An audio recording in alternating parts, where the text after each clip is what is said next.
Welcome friends, James Corbett here from FukushimaUpdate.com with your update for October 19th, 2011, and this is being recorded at 3 p.m. Japanese Standard Time. So let's get straight into it. Since yesterday, I've posted up the following things, starting with a interesting photo from Japan Today, radioactive suits piling up, and it says, in this photo, released Saturday by Tokyo Electric Power Company, plastic bags containing protective clothing used by workers battling the nuclear disaster at TEPCO's Fukushima Daiichi plant are piled up at a soccer training ground in the J Village.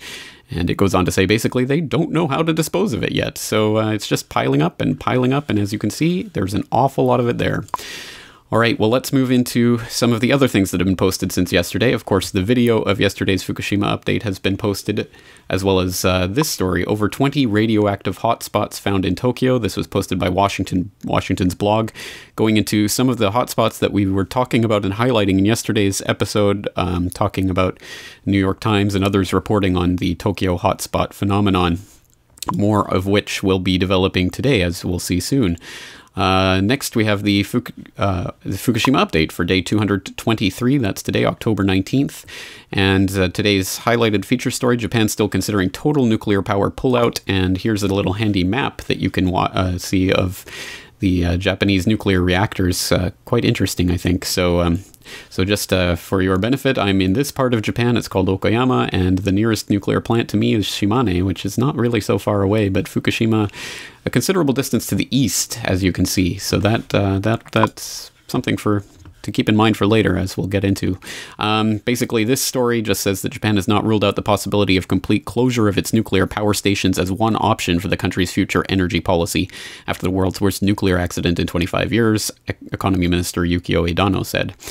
All right, interesting. So moving on, Fukushima Diary headlines, news, my last fight, and that's about a Minami-Soma city councilor who's basically preparing to be worm food and is totally fine with that. He just wants to make this his big last stand to try to open up the Japanese government and get them to come clean with what's really happening to his town in Fukushima Prefecture. Breaking news, Fukushima recriticality again. That's a very important story that we'll be highlighting later, so we'll get into that later. News inside of Reactor 1 and news, cesium measured from all the wild animals in Saitama. E&E News has the following headlines, 5 more reports of high radiation levels in Tokyo, and then a repost of that Fukushima Diary headline, recriticality, and major Japan paper reports on detection of iodine-131 in Tokyo and Kawasaki. In Japanese media, we have Noda views cleanup in Fukushima, talking about the Prime Minister going to Fukushima. Farmers stuck with radioactive rice straw. That's also from Japan Times. We have this interesting story, UK MOX plant closure to cost utilities billions. And that leads over to a Japan Times story where it says Japan's electric power industry has suffered multi-billion yen losses due to the closure of a plutonium-uranium mixed oxide or MOX fuel plant in Britain, industry sources said Tuesday. And it goes on to explain how basically this plant in Britain, Sellafield, had been partially funded by the utilities here in Japan, who had banded together to basically pay for the MOX fuel processing that they were doing. But now that the Fukushima crisis has happened, and I guess Britain is reading the writing on the wall in terms of MOX fuel as a fuel source in the future for Japan, they're basically closing the doors, which is very interesting, and a very interesting development, because it's it's going on to talk about the MOX issue, and an issue that we'll be coming back to time and time again in these updates, I'm sure. 700 billion yen sought for TEPCO redress from Japan Times. Also from Japan Times, Adachi school drain pipe has mini hotspot. The Daily Armory, getting into Fukushima City, begins full-scale decontamination efforts. High radiation detected at Tokyo school, and TEPCO to seek 1 trillion yen in government aid. Finally, in other reports, we have TEPCO submits 3-year plan for keeping Fukushima plant stable. This brought to you by the same people who don't even know what to do with radioactive radiation suits, and they're just piling them up in a soccer field. For Japanese, Fukushima spells fear. Globe and Mail from the Department of the Bleeding Obvious. Although, actually, from my own experience, I'd say that a lot of Japanese are pretty much ignoring the issue, and it's not something that people are talking about, at least in mixed company. Japanese seek out hotspots from Wall Street Journal, talking about the citizens' effort to basically do the work that the government is refusing to do in trying to find some of these hotspots and highlighting some of the work that they're doing. Fukushima City begins decontamination of homes, again from AFP.